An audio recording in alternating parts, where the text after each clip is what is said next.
Welcome back to episode number 14 of ECW CyberSlam, and we are back in Battle Creek, Michigan, where the big story last week was the homecoming of Rob Van Dam. Of course, that didn't go quite to plan, and that, along with many other things, compounded the feeling of discontent in the ECW locker room. That is what led to the disturbance during the main event. CyberSlam beginning with the unseen footage from that backstage riot which took place last week. Tommy Dreamer and Balls Mahoney were seen to be leading the action against Paul Heyman, calling on the rest of the roster to stand up against them. The likes of the FBI, Just Incredible, Trent Acid and Johnny Cashmere, they were the new breed members getting involved. This resulted in security being pulled away from their job of protecting Paul Heyman's interests, and this allowed Sabu to come to ringside and take out Sonny Siaki. As a result, CM Punk was given a fair shot at beating Xavier and did so, making him submit to an Anaconda Vice. Not a very good segment to open the show, but we then go into a promo from Paul Heyman, which we hope will bring things back up. A 54 C-, so we have had better from him, but out of the video package he is seen in front of that ECW backdrop, addressing what happened last week. Heyman said that if Dreamer and his gang of misfits want to cause chaos and be a thorn in his side, then that's fine by him. They all had their choice to be part of his new ECW, but they clearly have their own vision. One that he knows is destined to fail, but he'll let them find that out in their own time. Despite being particularly disappointed in Trent Acid and Johnny Cashmere, they'll sit out this week. And as well as Balls Mahoney v Sonny Siaki in the TV Championship Tournament, Sabu will also be in action in the main event. Sabu will be given the chance to show everybody what he is all about when he faces Steve Corino one-on-one. Tommy Dreamer will also be in action. That match will open the show. He isn't going to tell Dreamer his opponent. Instead, he tells Dreamer to get to the ring right now. He'll find out when everybody else does. The first match of the night sees Tommy Dreamer face Al Snow. Dreamer was confused about what was going on during his entrance, even more so when Al Snow was revealed as his opponent. Of course, Snow has had his personal issues to deal with recently, and he did come to the ring with that charred head. Dreamer was able to pick up the victory in 7 minutes and 59 with a Dreamer DDT. Angel Williams briefly joined ringside, once again protesting Elijah Burke's innocence and suggesting that Al Snow himself was behind the return of Head. She said that Al quickly realised that he was nothing without Head, and that's why he did what he did. Another note that I meant to mention during the match was that Al Snow got quite heated when Dreamer was in control of the match. He's clearly frustrated and struggling at the moment. Despite that, Tommy Dreamer understood the situation and offered a handshake to Al Snow after the match. Snow showed no interest, so Dreamer took Head from the corner of the ring and handed it to Snow, feeling that was some kind of sign of respect. This didn't go down well. Al Snow pushed Dreamer down and told him not to touch her.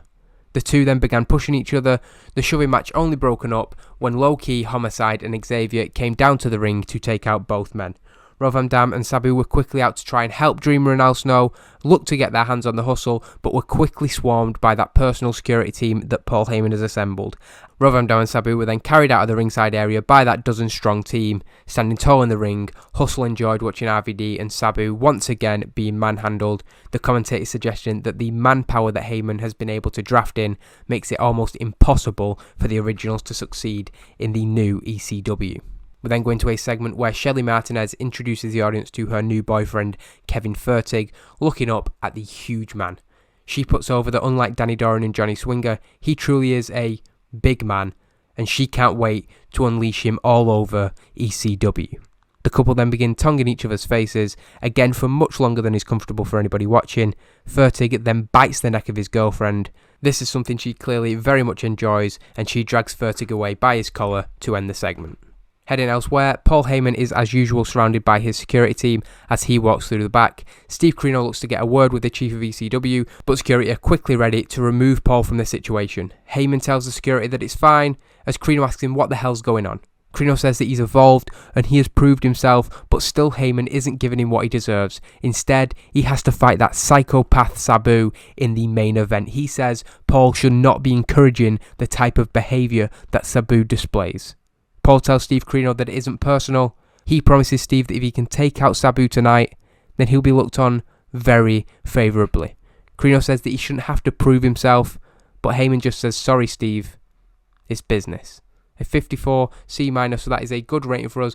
I'm not sure how Steve Corino v Sabu will do in the main event, so I'm hoping that that segment and Paul Heyman's promo should at least help us to a decent rating. This led into match 2, a 33 E+. The two don't click, which made it worse than it even would have been. Sonny Siaki with a 26, which is piss poor.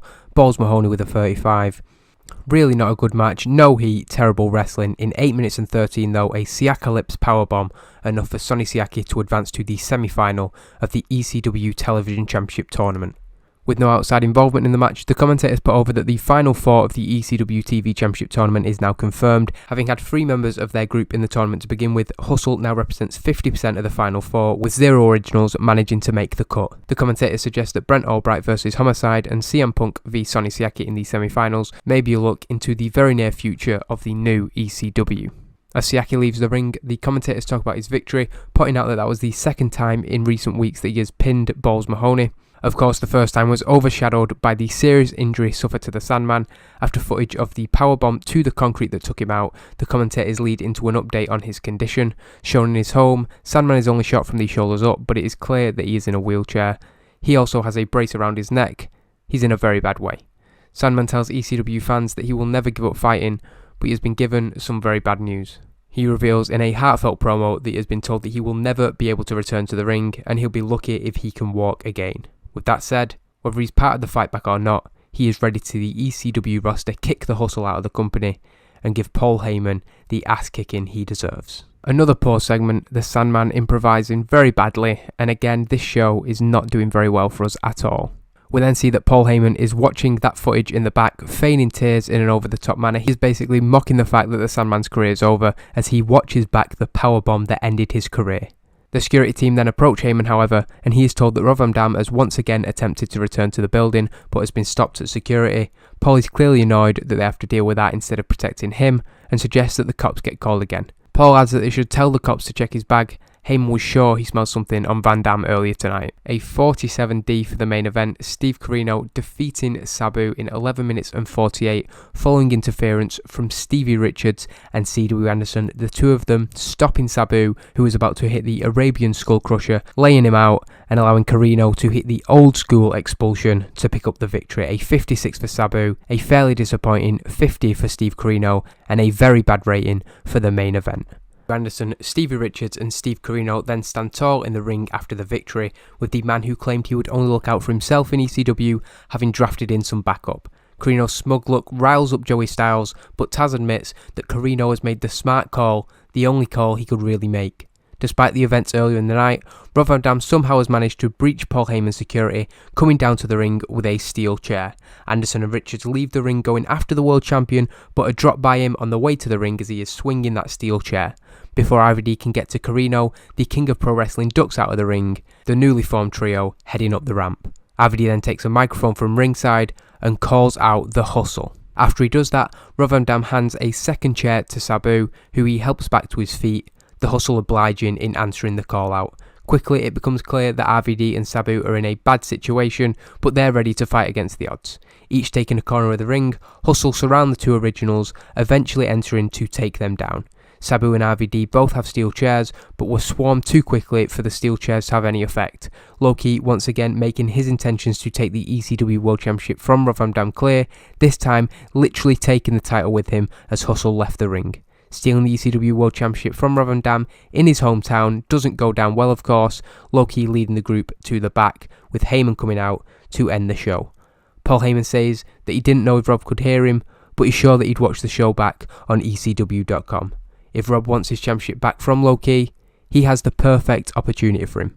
In 2 weeks' time, on ECW CyberSlam, RVD will face Low-Ki, and his title will be on the line. So a absolutely terrible segment to end the show. This has probably been one of the worst CyberSlams we've done, definitely in the last 2 months. A 35E+, RVD doing well, Siaki still not suited to his gimmick. I keep ignoring that for no apparent reason. The angle somehow got the crowd hotter, showing how terrible this show has been. The final rating is a 48 back in the D+. That is disappointing, only increasing our popularity in 36 regions and losing our popularity, I assume, in the tri-state. It's a really bad episode. The less said about it, the better, really. We've got the 2 semi-finals for the ECW Television Championship Tournament coming up next week, and in 2 weeks' time, RVD will face Low-Ki. And those 2 shows are going to have to do much better than this one